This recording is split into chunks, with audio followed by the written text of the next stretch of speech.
Level 1. The Marshmallow Experiment. The marshmallow experiment is one of the most famous psychology studies ever conducted. Originally carried out in the late 1960s and early 1970s by Walter Mischel at Stanford University. In its classic form, the study took place in a small room where a child, usually around 4 to 6 years old, was seated at a table with a marshmallow, cookie, or pretzel stick placed in front of them. The researcher then explained that the child had a choice.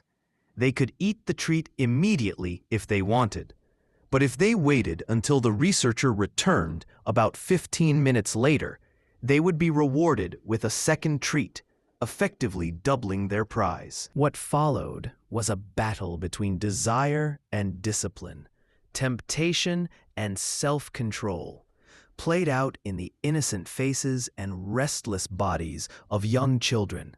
Some kids gobbled the marshmallow as soon as the adult left the room, unable to resist the instant gratification. Others squirmed, fidgeted, sang to themselves, covered their eyes, or even turned away from the table in creative attempts to distract themselves from the sugary temptation. And then there were the few who managed to wait, proving that even at such a young age, some children had remarkable self-discipline. What made the marshmallow experiment legendary, however, was not just the adorable footage of children wrestling with temptation, but the long-term findings. Years later, follow-up studies revealed a surprising trend. The children who had waited longer tended to perform better in school, achieve higher SAT scores, had lower rates of obesity, were less likely to struggle with addiction, and generally enjoyed more success in life compared to those who ate the marshmallow right away. Little Albert Experiment. The Little Albert Experiment was a famous psychology study done in 1920 by John B. Watson and his assistant Rosalie Rayner, and it showed how fear could be learned instead of just being natural. They worked with a baby called Albert B., who at first was not afraid of animals or objects, like a white rat, a rabbit, a dog, or even burning newspapers. To test their idea of classical conditioning, Watson and Rayner started pairing the sight of the white rat with a loud, scary noise by striking a steel bar with a hammer whenever Albert touched the rat. After a few times, Albert began to cry and show fear just at the sight of the rat, even when no noise was made. Soon, his fear spread to other white and furry things like rabbits, dogs, and even a Santa Claus mask with a white beard. This experiment showed that human emotions like fear could be conditioned through experience, not just born inside us. But it was also very controversial because Albert was never deconditioned or helped to lose his fear, and the study would never be allowed today since it was unethical to cause distress to a child for research. Still, it became one of the most talked about experiments in psychology, the Monster Study. The Monster Study was a shocking speech experiment conducted in 1939 by researcher Wendell Johnson at the University of Iowa that has become one of the most infamous and unethical studies in psychology history. Johnson wanted to test his theory that stuttering was a learned behavior rather than something people were born with. So he gathered 22 orphaned children from a local orphanage and divided them into two groups. Half were told they spoke beautifully and should be proud of their clear speech, while the other half were repeatedly told they were beginning to stutter, that their speech was awful, and they should be ashamed and stop talking so much. The children in the negative group, who had perfectly normal speech at the start, began to develop serious speech problems, became withdrawn and fearful of speaking, and suffered lasting psychological damage that followed them into adulthood. The study earned its nickname the Monster Study because Johnson's own colleagues were horrified by the cruel treatment of innocent children, and it demonstrated how powerful negative labels and criticism can be in shaping a person's abilities and self-confidence. This experiment, hidden from the public for decades, eventually led to major changes in research ethics and helped establish strict rules about informed consent and protecting vulnerable participants, especially children, from psychological harm in scientific studies. The state of Iowa later apologized to the survivors and paid settlements, acknowledging that the study violated basic human dignity and caused lifelong suffering for the sake of scientific curiosity. Level 2, Guatemala Syphilis Experiments, horrific medical studies that happened between 1946 and 1948, where American doctors and researchers secretly infected over 1,300 innocent people in Guatemala with dangerous diseases like syphilis, gonorrhea, and chancroid, without ever telling them what was being done to their bodies. The victims included prisoners, soldiers, mental hospital patients, and even children, who were deliberately exposed to these terrible diseases through infected prostitutes, contaminated injections, and by pouring bacteria directly into open wounds, all while being told they were receiving helpful medical treatment or routine health care. Led by Dr. John Cutler and funded by the U.S. government, these cruel experiments were designed to test how well penicillin could treat these diseases. But the researchers treated these vulnerable people like human laboratory rats instead of human beings with rights and dignity. Many victims were never properly treated, even after getting sick, and hundreds suffered terrible health problems or died as a direct result of being infected, while their families never knew the real reason for their loved ones' suffering. When these secret experiments were finally discovered in 2010 by a researcher looking through old documents, the world was shocked and outraged, leading President Obama to personally apologize to Guatemala and promise that such evil medical experiments would never happen again.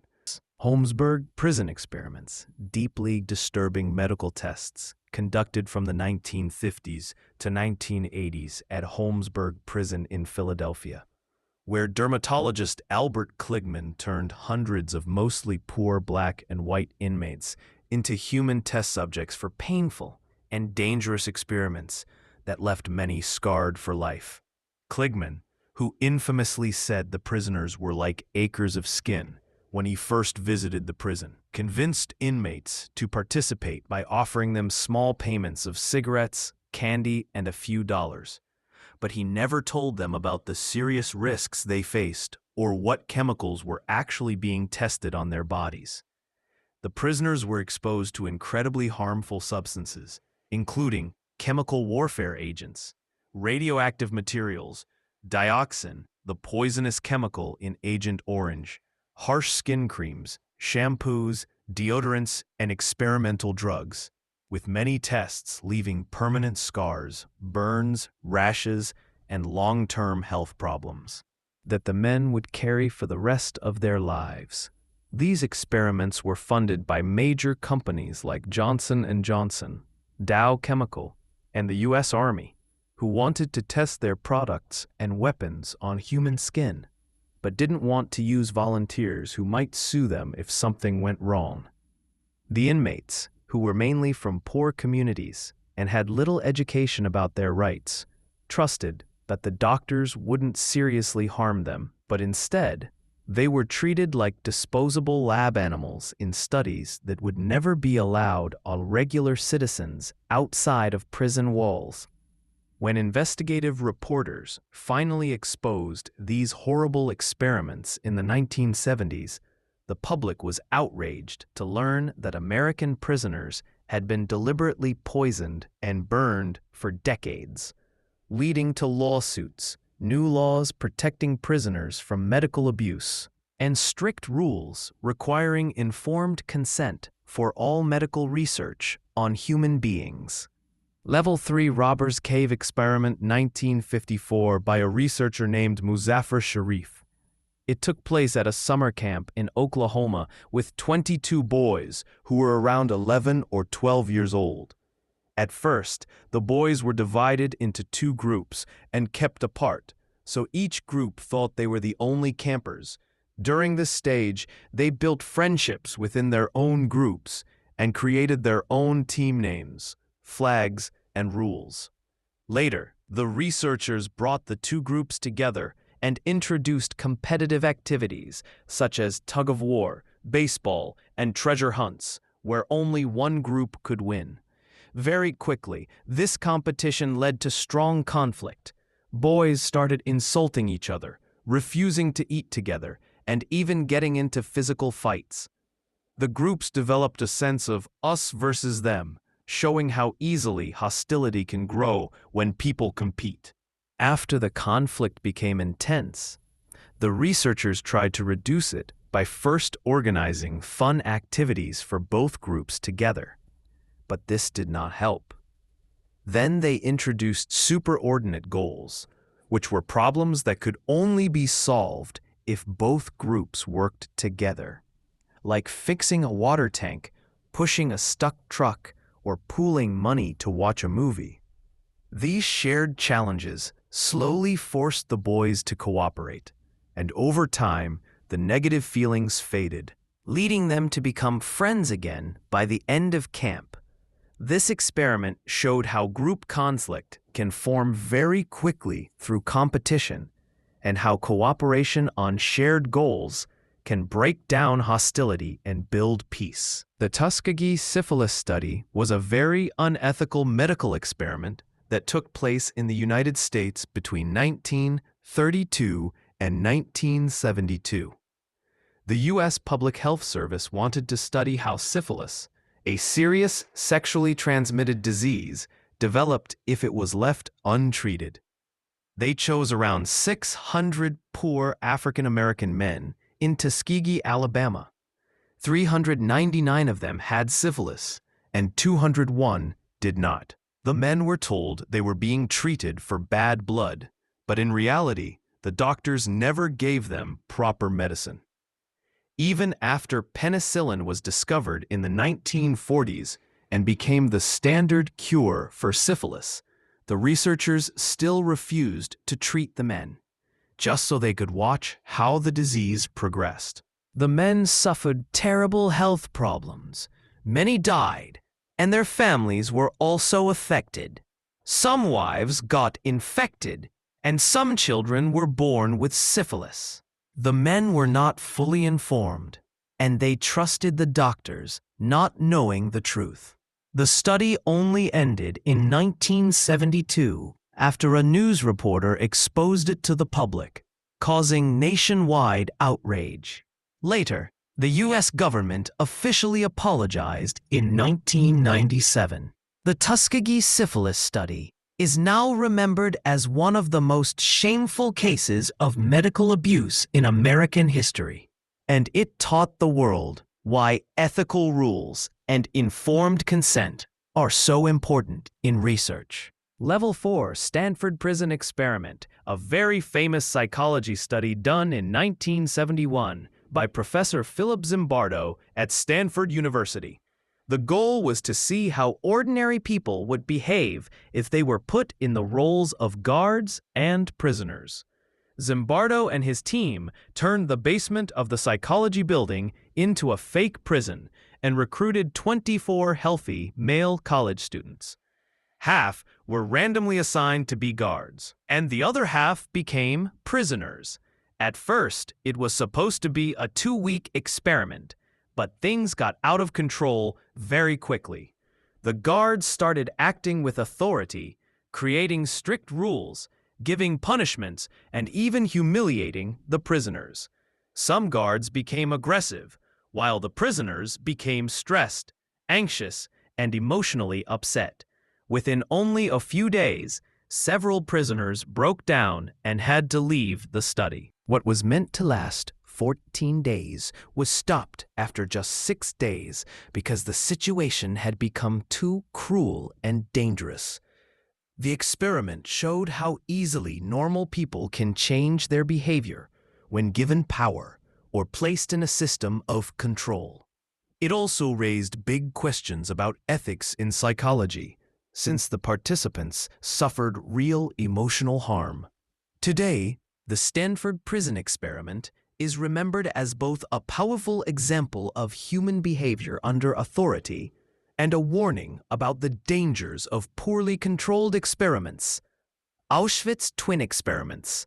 The Auschwitz twin experiments were horrific medical experiments carried out during World War II by Nazi doctor Joseph Mengele, often called the Angel of Death. These experiments took place at Auschwitz concentration camp, where thousands of Jewish people and other prisoners were held. Mengele was especially interested in twins because he wanted to learn about genetics and how traits were passed from parents to children. When trains full of prisoners arrived at Auschwitz, guards would look for twins, children or adults who looked alike, and separate them from their families. Many of these twins were very young children. They were taken to special barracks, where Mengele and his team performed cruel tests on them. Some twins were injected with dangerous chemicals, given strange blood transfusions, or forced to undergo painful surgeries without proper anesthesia. In some cases, one twin was killed so Mengele could compare the body to the living twin. Very few twins survived these experiments, and those who did were left with lifelong trauma and health problems. The Auschwitz twin experiments are remembered as one of the most disturbing examples of medical abuse in history, showing how science can be twisted into cruelty when there is no respect for human life. Level 5. Nazi Human Experimentation. Nazi human experimentation refers to the brutal and unethical medical experiments carried out by Nazi doctors during World War II, mostly in concentration camps like Auschwitz, Dachau, and Ravensbrück. Prisoners, often Jewish people, Romani people, disabled individuals, and political prisoners, were forced to take part without consent, and many died or suffered permanent damage. These experiments were not meant to heal or help, but to test dangerous ideas or support Nazi military goals. Some experiments included freezing people in ice water to study hypothermia, infecting prisoners with deadly diseases like malaria or tuberculosis, testing poisons and chemical weapons, forcing people to drink seawater, or performing brutal surgeries without anesthesia. Women at Ravensbrück were subjected to sterilization experiments. Victims were treated as test subjects, not human beings, and many were killed after the experiments so their bodies could be dissected. The Milgram experiment. The Milgram experiment was a very famous psychology study done in the early 1960s by Stanley Milgram at Yale University. It was designed to test how far ordinary people would go in obeying authority, even if it meant hurting someone else. Volunteers were told they were part of a study on learning and memory. Each volunteer was given the role of a teacher, while another person, actually an actor working with the experimenter, was the learner. The teacher's job was to ask questions, and every time the learner gave a wrong answer, the teacher was instructed to press a switch that delivered an electric shock. The shocks weren't real, but the volunteers didn't know that. The learner would scream, beg to stop, and eventually go silent as the voltage increased. Whenever the teacher hesitated, the experimenter, wearing a lab coat, calmly told them things like, "Please continue," or "The experiment requires that you go on." Shockingly, most participants kept going, even to the highest voltage labeled as dangerous. The experiment showed that ordinary people are capable of following orders from authority figures, even when it conflicts with their morals. Level 6. Project MKUltra. Project MKUltra was a secret CIA program that ran during the 1950s and 1960s, created to test mind control, brainwashing, and ways to influence human behavior.